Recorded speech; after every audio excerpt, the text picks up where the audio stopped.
Hey there, you're listening to Battles with Bits of Rubber with Todd DeBrasini and Stuart Bray. Oh yeah.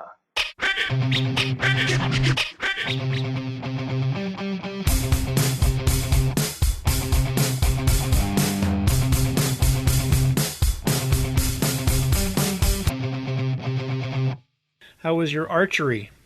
We had fun. Boys shooting arrows today. Yeah, it was good. Getting all primal with it. Well, it's one of those things Nice. I've had bows for years, and I've got 3 or 4 tucked away, and we haven't used them for a while because the boys haven't been big enough or interested enough or sane enough for me to give them a projectile weapon. But the weather was good, the garden's big enough, and we had a whole bunch of cardboard boxes, but it went through those and through the wood behind it. It was awesome. So yeah, it was good fun. Outstanding. So we've had some interesting responses and questions and emails and messages and stuff. So I thought it would be good to, because I haven't been very good at putting these into the podcast. You're probably the same. I noticed that we reply by email, but we kind of always forget to turn them into stuff. Yeah. So I thought it would be good to do a little episode on that. And we got some lovely comments. So I'll jump straight in. Although I got distracted. I was putting the notes together for the next episode. And I was looking through, I've got a whole bunch of gore zones and Fangorias, and I'm kind of going to copy the font and the layout style because Heck yeah. it's quite dated. It's a kind of Times New Roman, in 3 columns and just like a big primary colours around the photos. And very simple layout, really, but I was thinking it'd be quite fun to sort of do that rather than get too flashy on the inside. So I've got all my Gorzos out and I started looking through them. I was like, no, it took me right back. Awesome. Yeah, I love it.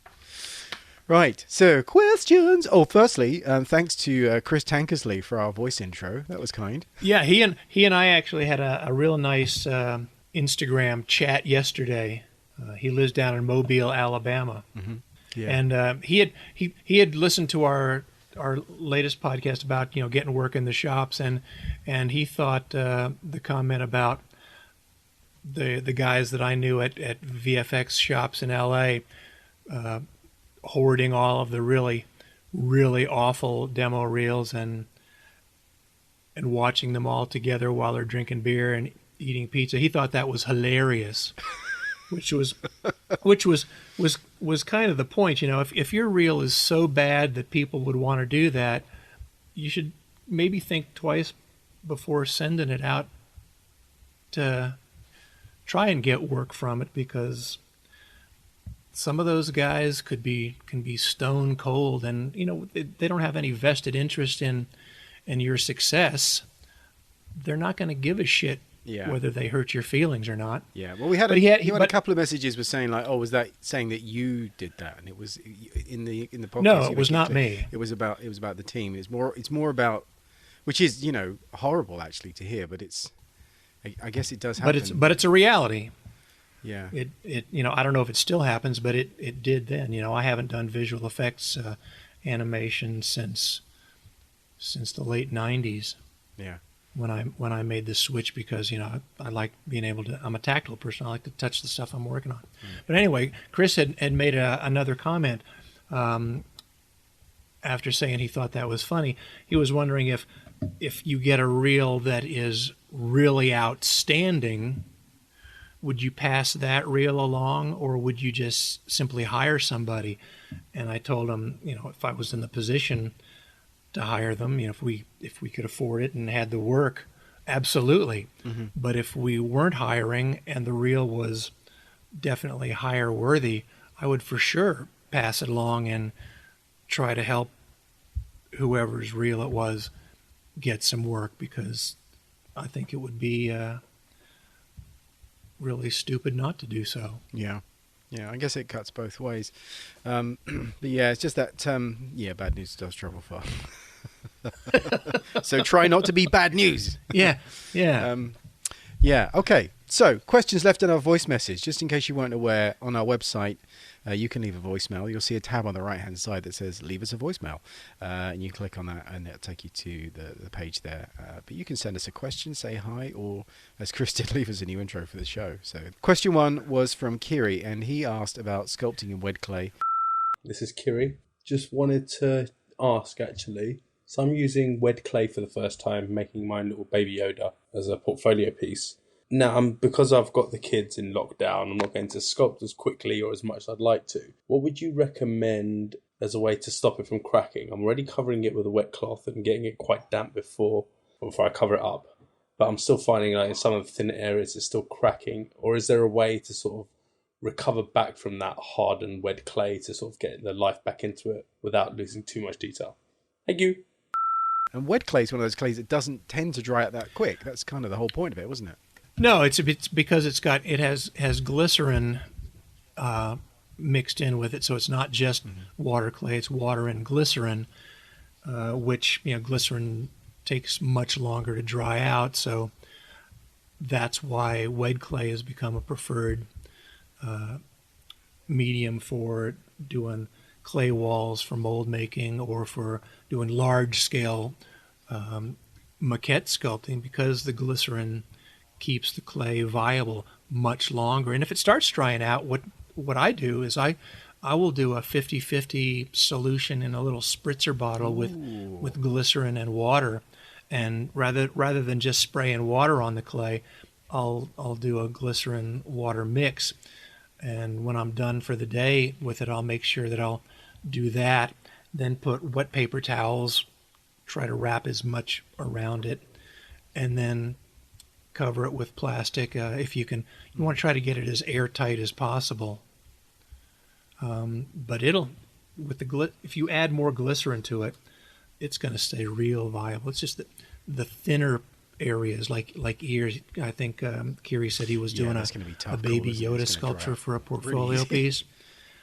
Yeah, the ears are going to dry. So if one thing you can also do if your sculpture's got real thin areas like that is keep those wrapped with something damp. You don't want to use wet because that gets the clay all sloppy.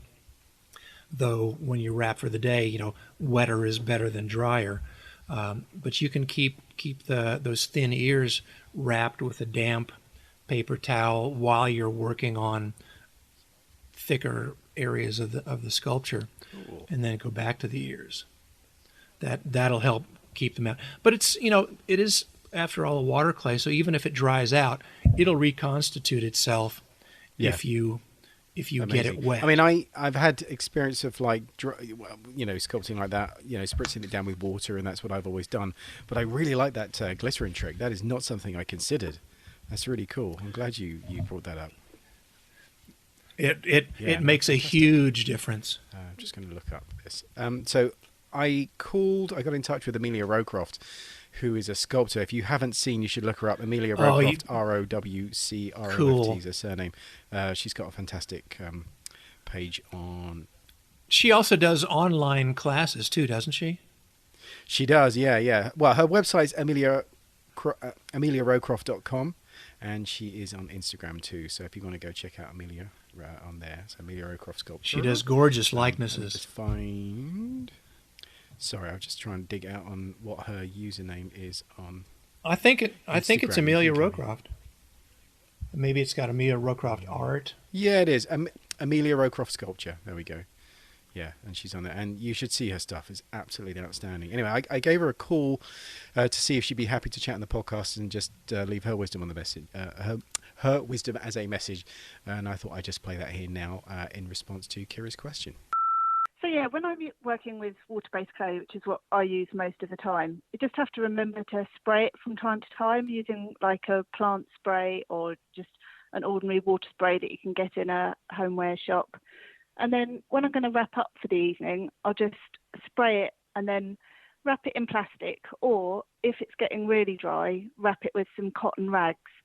And make sure it is cotton because that's much more absorbent than if you rip up an old sheet and you find it's nylon. It doesn't actually hold the water in it. Mm-hmm. So you can do that. But then if you've got down to quite a high level of detail and you don't want to put rags on it because it really squashes out all the details, you can just wrap it in cling film first and then put the rags over that and then put the bag over it. And that will stop it drying out as well. Fabulous. And what about when you've had stuff that you've accidentally has dried out because you got waylaid on something and you find it's cracked a bit, is there a way of saving a sculpt that has started drying, or is that it once it's Yeah, gone? totally. Just if you just get some cotton rags again, really soak them, wrap it round, like, because when you're sculpting something on a small scale, little arms and legs get dry really easily and they can crack. But if you just really soak up some cotton rags and wrap it around it, and just then put the plastic over it, leave it overnight, and hopefully when you come back, the cracks will have disappeared. It will be squidgy again, and you can remodel it. Fabulous. That's perfect. Have a good afternoon. Cheers. Bye. Bye. Bye. You too. Bye. Whale oil beef hooked. Hello, Harry Hindsight here. Although it didn't occur to us at the time, here are a couple more points which are worth pointing out.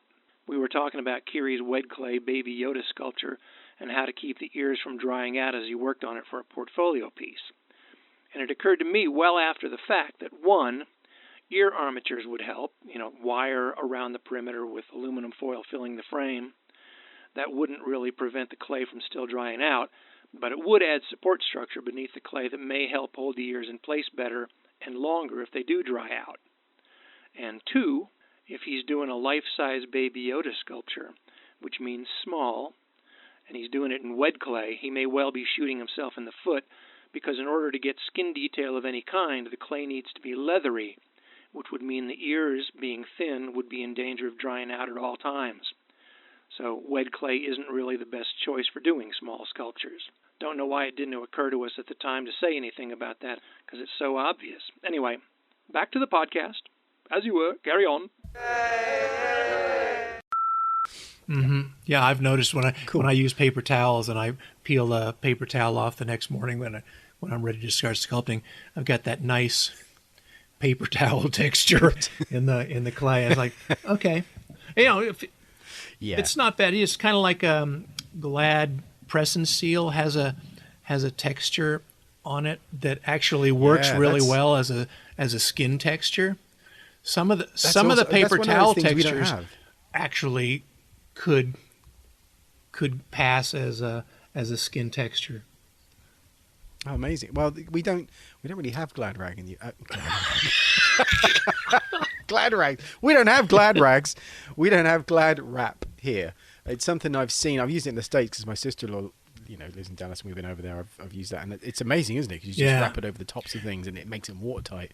But cling film or something like that would be good. So, hopefully all that combined is a reasonable response to that question, Kiri. Thank you very much for leaving that message, and hopefully that goes some way to helping you out with that. Question 2, Maria in Venezuela. Now, she, just as a note, she apologizes for her English in her message. Her English is terrific. Fantastic. She speaks amazingly well. She has an accent, but she's very easy to understand.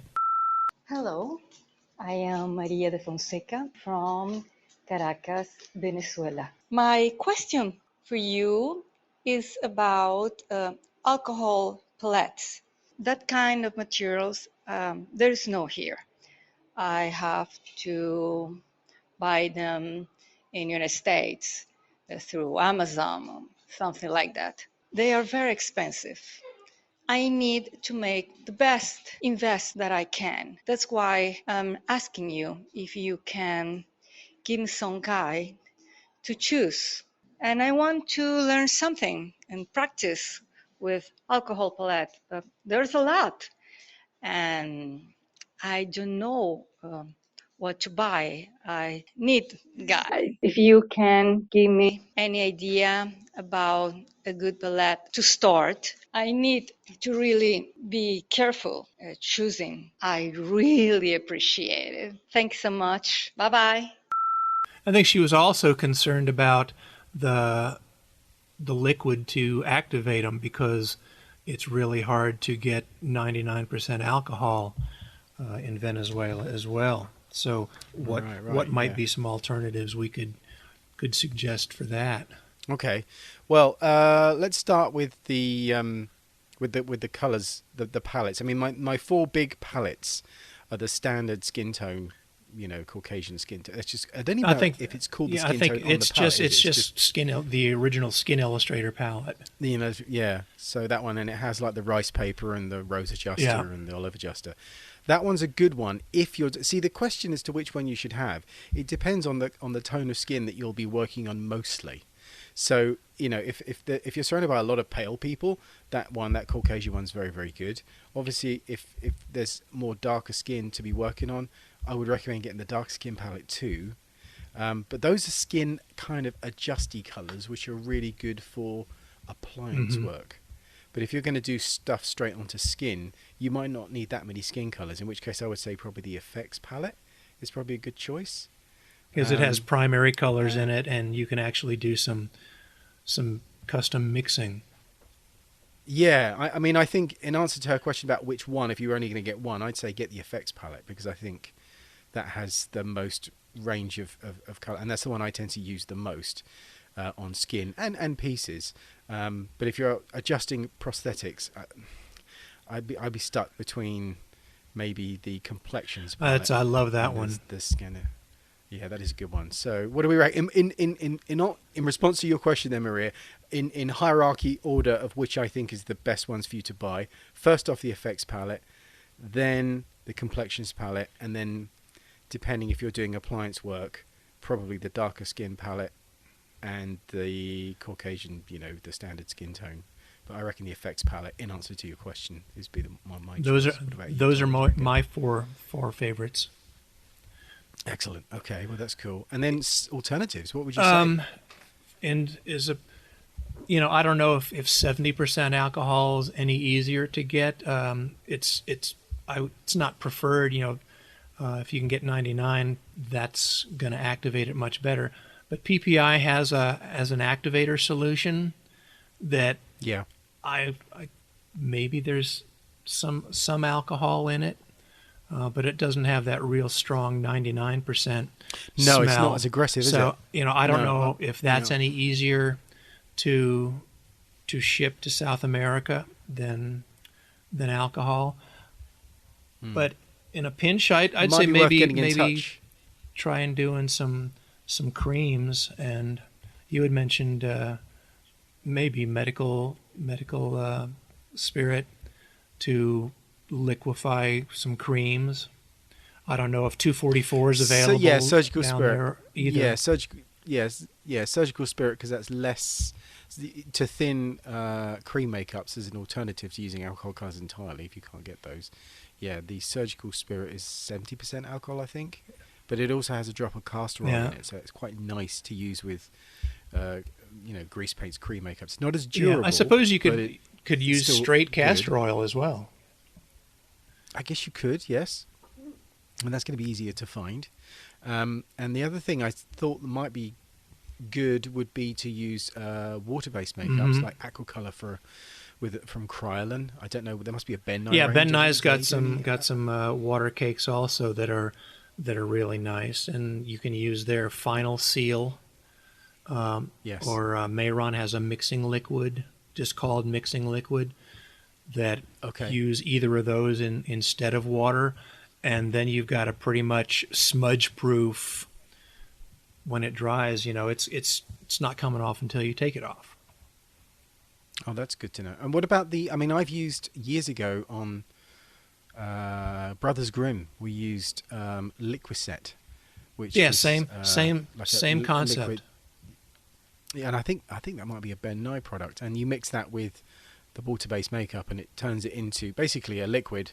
So you buy the makeup as a cake, so it's not a spill hazard to ship. So that might be a good thing. Yeah, it's non-toxic in places where they don't want to ship. It's not toxic, and then when you get it, you can use a Liquicet to activate it.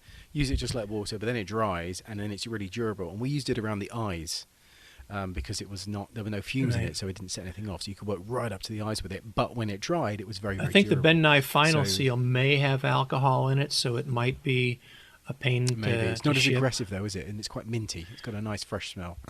But I don't think the Mayron mixing liquid has any alcohol in it, so that may be much easier to acquire for overseas shipping. That's a good point. This is an interesting time with regards to shipping. Our postal service at the moment is very restricted. There's a lot of post offices, like a lot of, like, I haven't really shipped any, I can't ship any mold orders or anything like that. So it's all kind of clammed up on that front. But it's an interesting point that it never used to be a big deal to ship flammable stuff, but it's becoming more of an issue nowadays, isn't it? And I think there are certain things that we take for granted, which if you have to get stuff flown in specially, I should imagine the demand for, you know, those kinds of things in Venezuela is not as common, you know, as anywhere else. So there isn't that kind of easily greased wheels of commerce for that. So it's hard to get. Yeah, I used a lot of temp to alcohol paints for the Enemy God, the picture I did down in Belize back in 2007. And because of the flammable stuff, we had to ship it down like a month and a half ahead of our shooting schedule just to make sure it would arrive okay, because it had to go by truck and by boat. Stop off at various to get there along the way. Yeah. Oh, yeah. So you just gotta do some. Okay. So it might be a case of, if you're going to get an Illustrator palette or an alcohol palette, the effects palette, if you can find the solvent, but if you can't, that's a good alternative, is to maybe try something that isn't alcohol based but gives you the ability to do nice layering and washes, but when it's dry, it's durable, or you seal it to make it durable, and those things are not flammable, so they're easier to kind of get if the flammable thing is what's stopping it from being shipped easy. But it might be worth trying to get in touch with PPI Direct and see if they have any suppliers that ship there, because there may be a store or something around there that has something like it, or that or do you know what I mean? Or they may ship to a country that's closer to it, that can, or they may have have a supplier somewhere else, like in Brazil. People will know who their suppliers are, so they'll be, you know, better placed to recommend that. Anyway, Maria, I hope that is of some use. Oh, one thing I would say about the palettes is if you can get the onset palettes, they're like smaller versions, they'll be less expensive than the full-size palettes. The full-size palettes are good. There's less. Yeah, and they come in the same brands, same colours, color. but they're just smaller, and they're nice because they fit in like a cargo pants pocket, which is fantastic for being on set, because you can stuff, you know, a bunch of colours in your pockets without having to carry these big full-size palettes. Much as I love them, but they're, you know, when you've got like 8 of them, it's just, you can't really move very easily with the damn things. Very cool. Looking at some video comments, which I'll just read out. There's a couple. Jeffrey Warren Park has been busy. He's been replying at length to some of our stuff, which is really cool. He made a great comment. He did. There was a really good one about the airbrush. Do you remember we did? I did cheap airbrushes for cat plastic. The video number 1, which was like a cheap, little external mixing airbrush with a siphon. Yeah, those coiled hoses. Those are coiled a hoses. Pain in the ass. Yeah, and that was my thing. I was like, the only thing is they come with these coiled hoses, which are cheap hoses, but because they're coiled, I guess to save space, but they just end up cleaving everything across the desk. And if you let go of the airbrush, it's strong enough to pull the airbrush across the room, so that's no good. But he says a couple of things. First off, this brush appears to be almost identical to the Badger 350, single action airbrush. I'm not sure which brand came first, the typical chicken and egg paradox, but they seem to work both the same. So it probably is. It probably just knocked out the mold, some little company that. But I've noticed a lot of the airbrushes, compressors that I got that were cheap were almost identical. You know, they were identical to the Iwata ones, but they were made. You know, they say made in China on them, but I suspect the original Iwata ones are probably made in the same factory. They just have an Iwata badge stuck on them, and they cost 5 times as much, because that's just the power of a brand. I don't know. But he said, second of all hope is not lost with the included nylon hose. While the initial coil in the hose is annoying, it can be undone, which I didn't realize. I didn't think about this.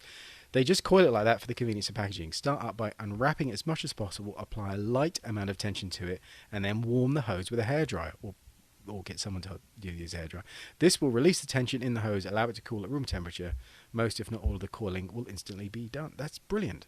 Such a simple thing. I didn't even thought about that. And now I feel stupid for not even thinking that.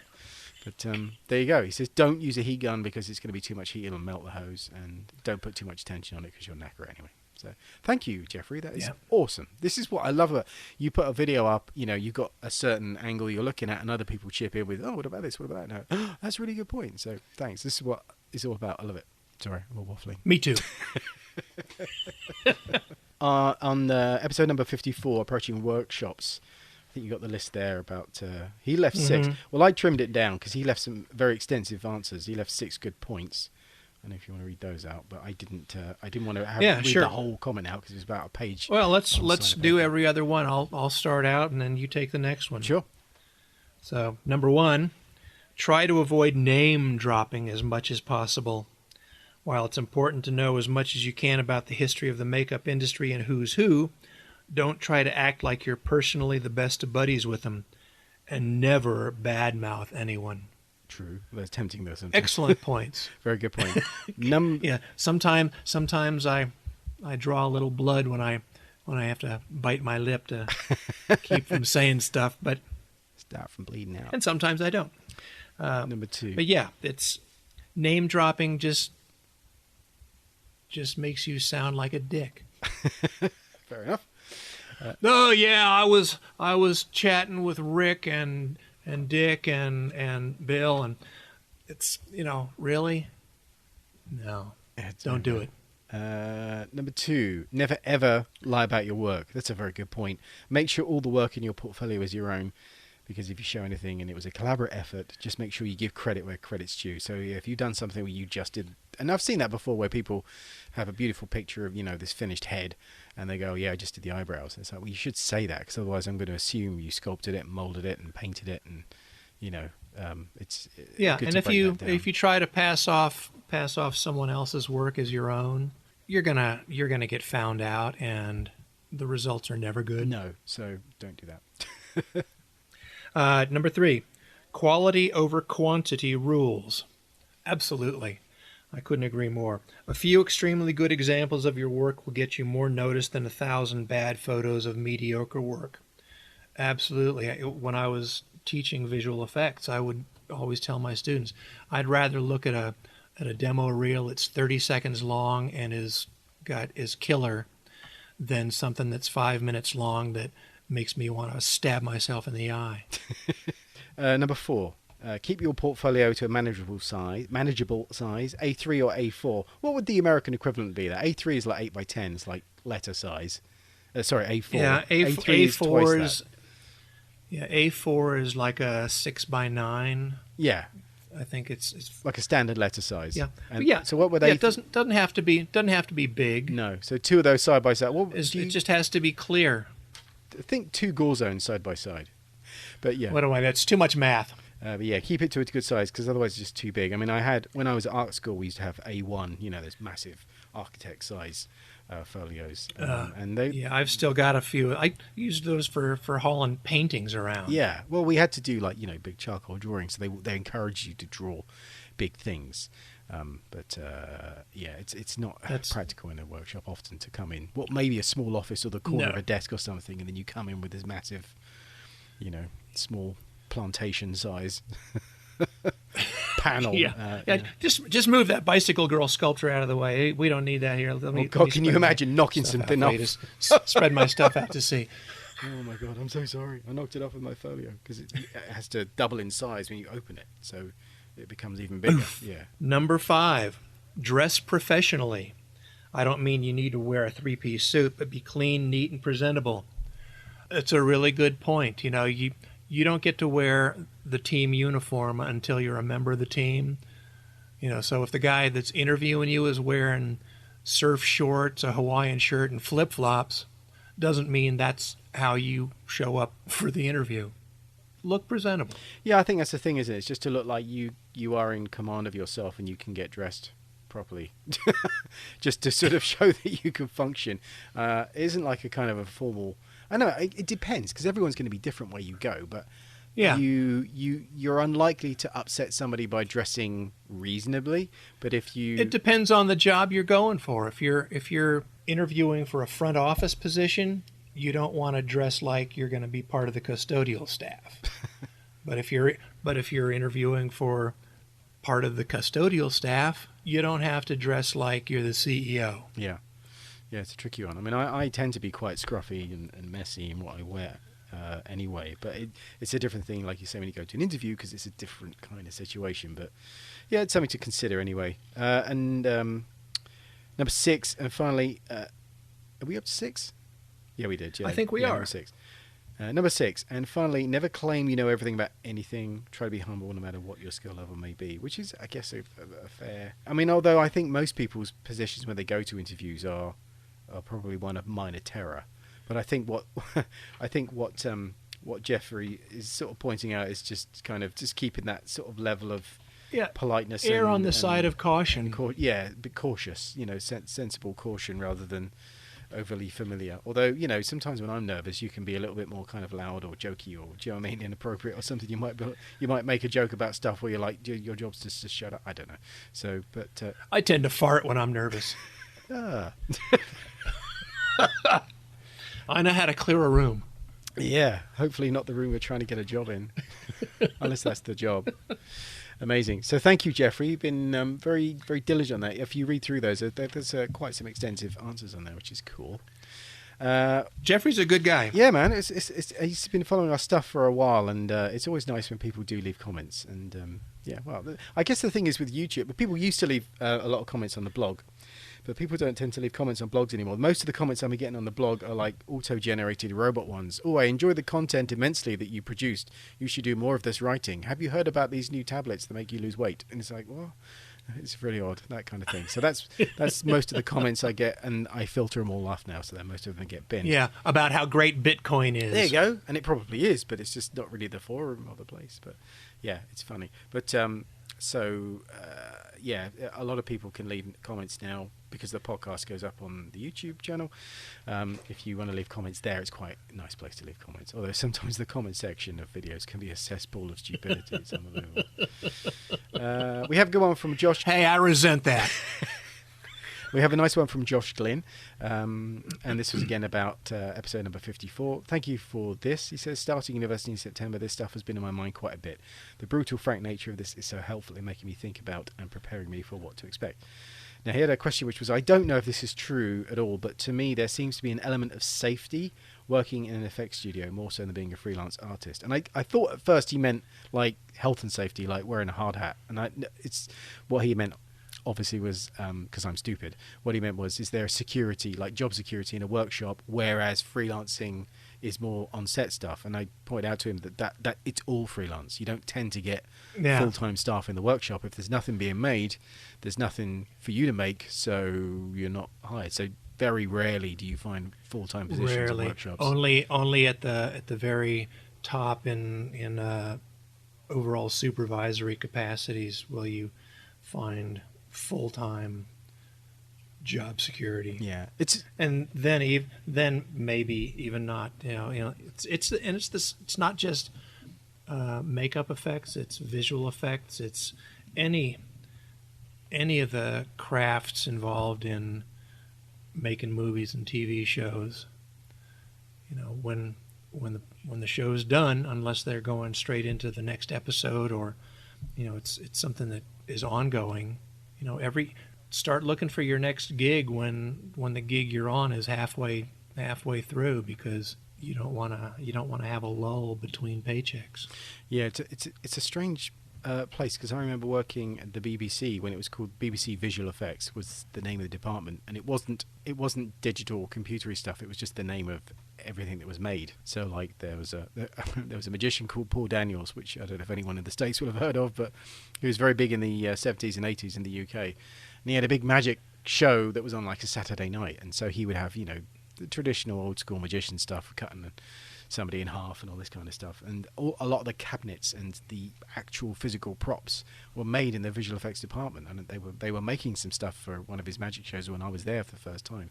And I worked on Barry Gower was there at the same time. We'd not long left college. We graduated the same year, and we were working at the BBC visual effects department, which is I think it's a retail park or something. They've just turned into that. But it was this big sort of warehouse where they built all the Red Dwarf stuff, all the ships for Red Dwarf, and they were building Crichton's suit at the time, I think. And we were working on a show called Cows, which was a comedy pilot that never took off.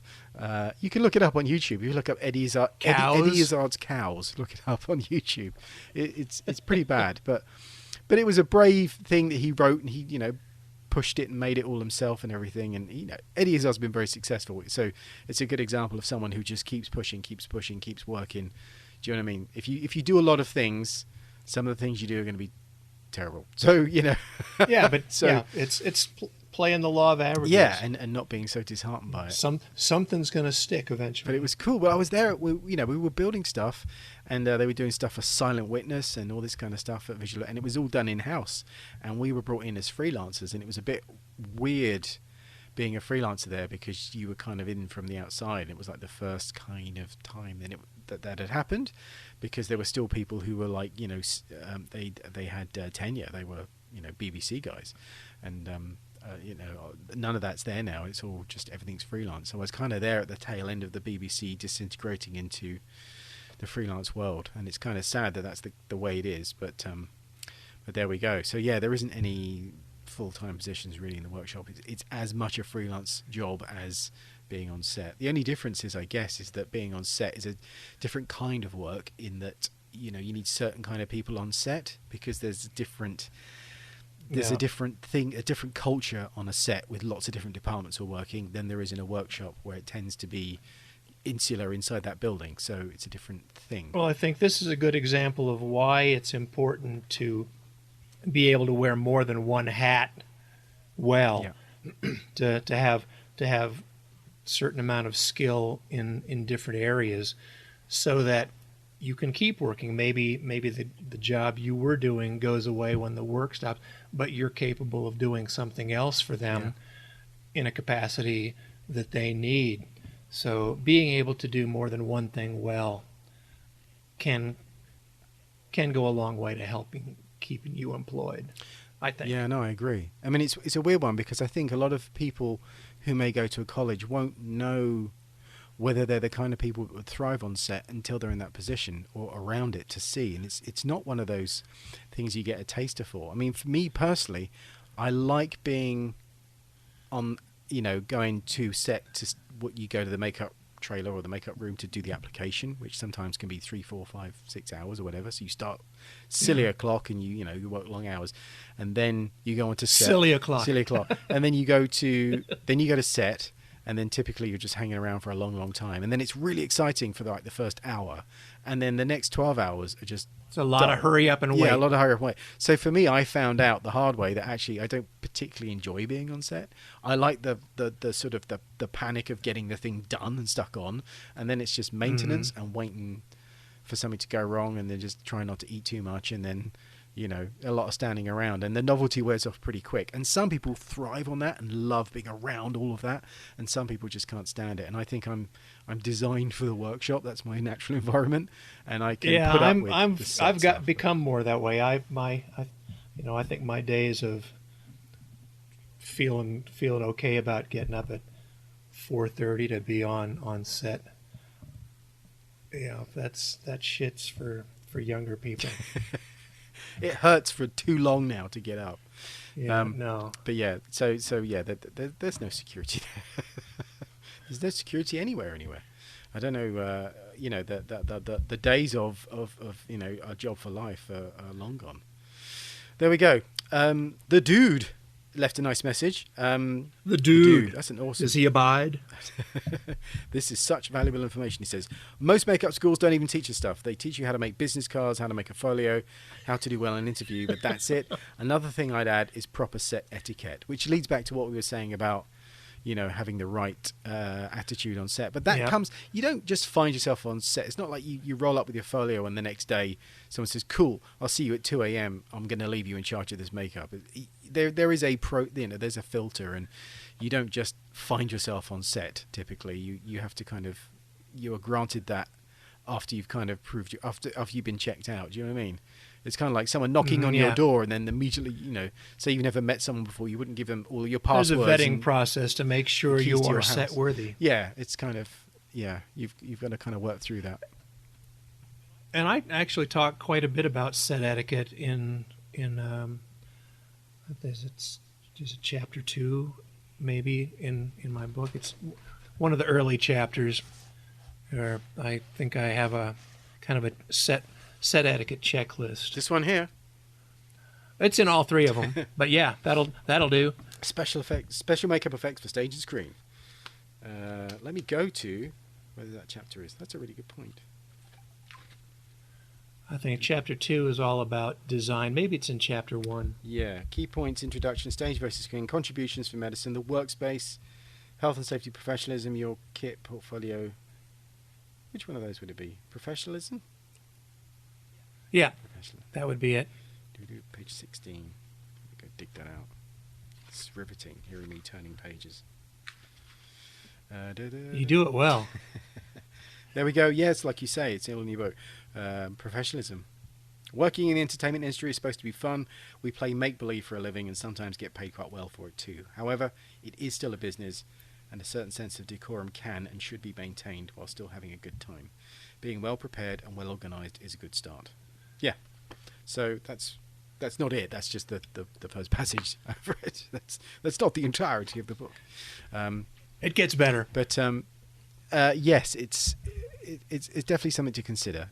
Show up nice, and then you can relax after you've kind of been let in. It's a weird thing, isn't it? About any kind of, it's the nature of a structure, a power structure. You only, and it is a kind of a power structure that you're entering when when you are appealing to somebody else to be accepted in. You can't climb up. You can only be pulled up from someone above you. Do you know what I mean? Someone reaches down and grants you access and pulls you in. And so the only way you can really sort of do that is to be somebody who can be trusted enough to be let in. Do you know what I mean? So much of it is a matter of just common sense. And I know common sense has kind of flown out the window anymore. But, it's most of it's just simple stuff. If you're a smoker, put a mint in before you're up in somebody's face gluing on a nose. Bathe.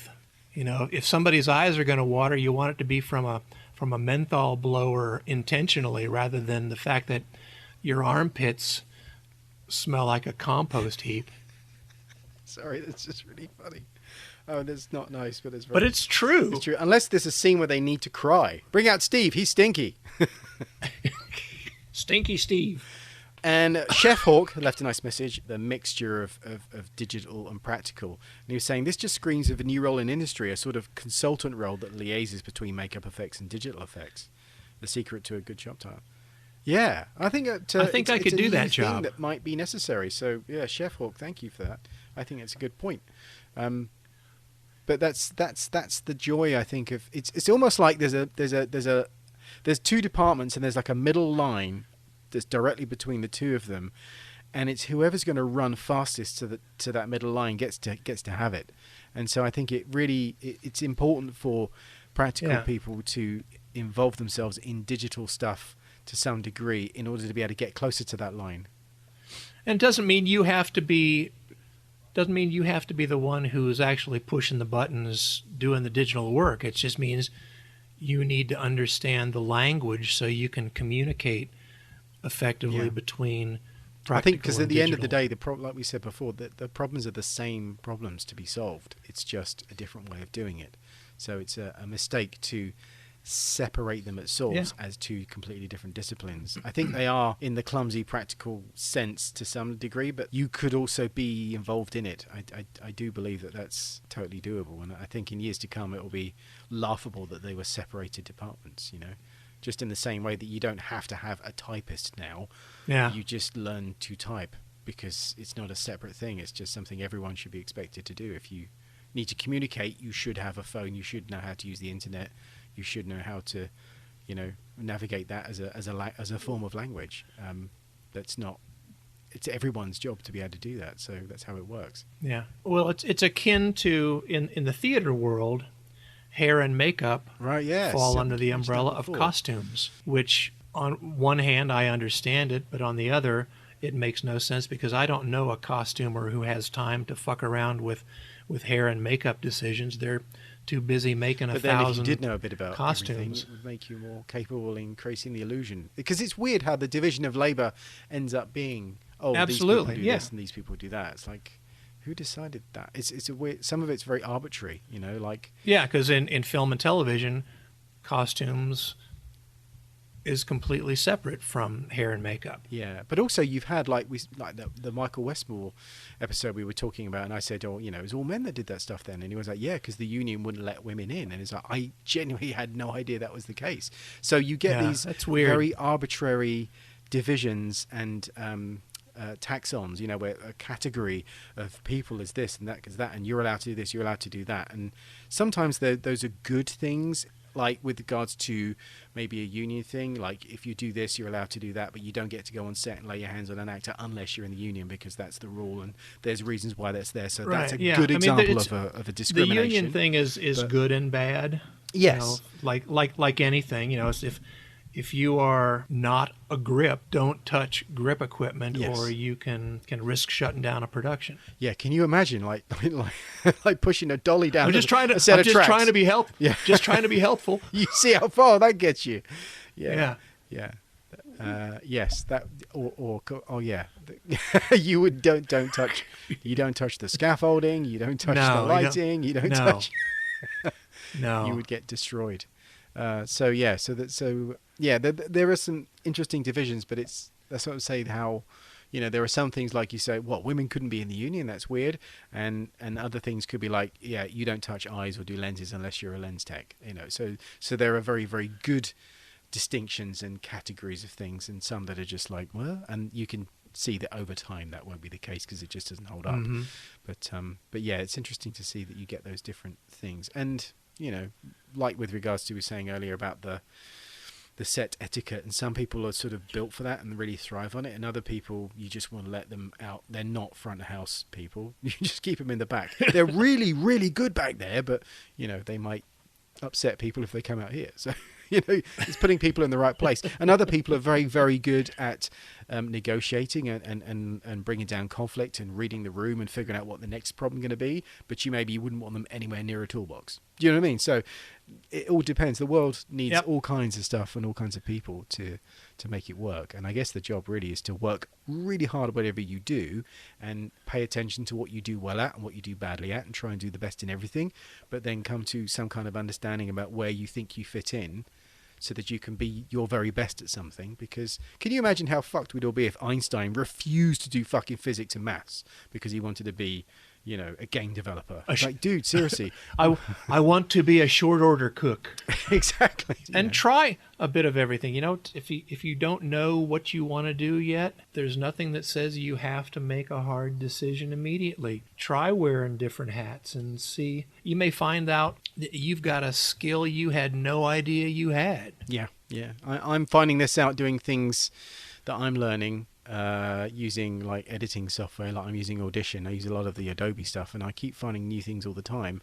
I'm not saying I have a talent for editing at all, but I found that I really enjoy using Audition, and I remember hating it when I started using it. Well, I think that's a big part of being successful in anything is enjoying it. Yeah, and putting in the hours. But there's always a dip. There's a dip at the beginning where it's really shitty and you get no good stuff coming back from it. But if you can push through it, eventually there is it tips the other way. And I'm getting a little bit of that with ZBrush. Again, I've paid my dues with that for years trying to crack it. And in the last couple of weeks, I started to... I still suck. But you can enjoy it. You can. I do enjoy it. Yeah. I'm enjoying the suck. There you go. Wasn't there a movie called that? Enjoy the Suck? Maybe that's not the movie I was thinking. It was a military thing. Before everyone says, it's what a military movie thing. But that could be a porn movie as well by the sounds of it. I don't know. Anyway, I'm going to wrap this up because I think we're all done with those questions. I'm going to go and edit this up as soon as possible. But thank you. This was a fun conversation. I'm glad we did this today. I keep thinking of new things and writing them down. It does take a while to do all these. I love doing them, but that's why we don't tend to bang them out every other day, because it takes me. This chat today got a couple of ideas rolling around in my head that I'll write down and share with you later. Amazing. Oh, that's cool. But you know what? The ideas come from outside. It comes from you who's listening. Please do get in touch. Email us. If you don't want your voice to be used, you can just email us at stuartandtodd@gmail.com, or go to the website battleswithbitsofrubber.com and leave a message. You'll see a place where you can leave a voicemail. You can leave a voicemail message to us on the website. All you need is just Yeah, your phone or please. tablet. It'd be More awesome. of those. And lastly, our YouTube channel, which you set up, Todd, is youtube.com/battleswithbitsofrubber. Ta-da! Yay! I got there in the end.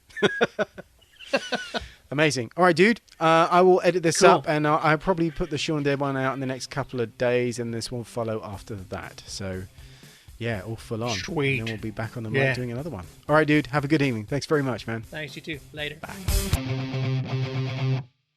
You can get in touch through our Facebook page or email us at stuartandtodd@gmail.com. Check the show notes for more information. If you enjoyed this episode, tell someone else and help us grow by sharing it on social media. Thanks for listening. I tend to fart when I'm nervous.